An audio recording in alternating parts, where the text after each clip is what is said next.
I recently built a weathered P70 passenger car, and I immediately took it apart when I realized it didn't fit in my storage drawers. I already have too many things that don't. Instead, I rebuilt it as a weathered P54, and suddenly I had rebuilt my entire original T1 consist from more than 10 years ago, with every unit having gone through multiple revisions. Thanks to the magic of LDD and now Studio, we can put both entire trains side by side and look at the evolution. All of the models have changed radically, but none perhaps more than the T1 itself, though most of the differences came in the most recent revision when I redesigned everything from the ground up and powered the locomotive instead of the tender. I left the sliding tile driving rods, but I have really soured on this design. The action generates a ton of dust, and the 1x8 tiles in the front seem to wear in a way that increases friction over time. Recently, with the closing of Big Ben bricks, I also started testing 3D printed wheels on the T1.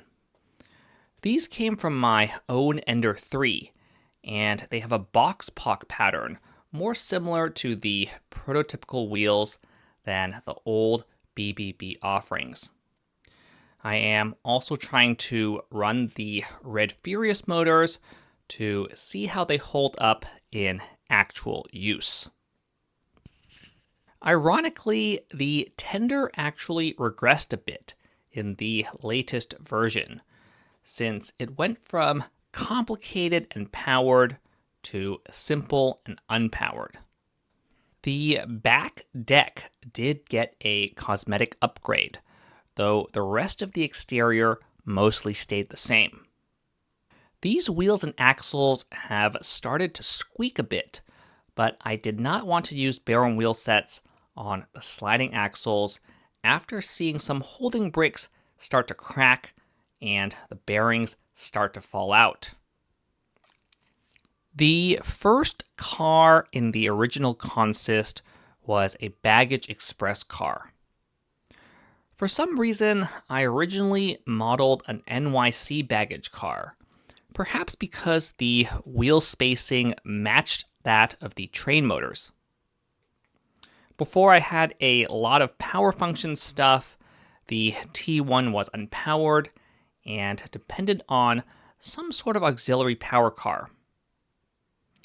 Either way, this car got decommissioned about as soon as this next one showed up. The PRR R50B should be a more appropriate baggage express car. It too was originally designed as an auxiliary power unit, but it could accommodate train motors or geared drivetrains. This model did operate on 9-volt quite a bit before COVID, but has ridden on bearing wheel sets since. Despite its relatively simple construction, I think it still looks quite good, and even today, I wouldn't change too much aesthetically. My original set of 3 P54s included 3 coaches, one of which eventually became a combine. Despite its later introduction, this car underwent the most revisions because it outlived the other 2, at one point being the only P54 I had left. At this point, it also hardly retains anything from the original, just the window and side patterning, and perhaps the overall proportions. The V4 Combine can also accept motors, which none of the earlier versions could accommodate. The coaches also hardly retain anything from the originals, but they did have train motor support from the start. All of the cars had their bogies completely redone, from hacky rail bearings to Technic axles, and then finally to proper bearing axles. The sloped ends went from square windows to sticker windows and then to tile windows, and had major geometry and structure reworks as well. All of the roofs got more gently sloped ends and alternate versions with pantographs to model overhead powered MP54s, though I hardly ever run them like that. Of course, the second coach also has the aforementioned brick weathering, and I also thought about making one with worse textured sides and an interior, but that has not yet come to pass.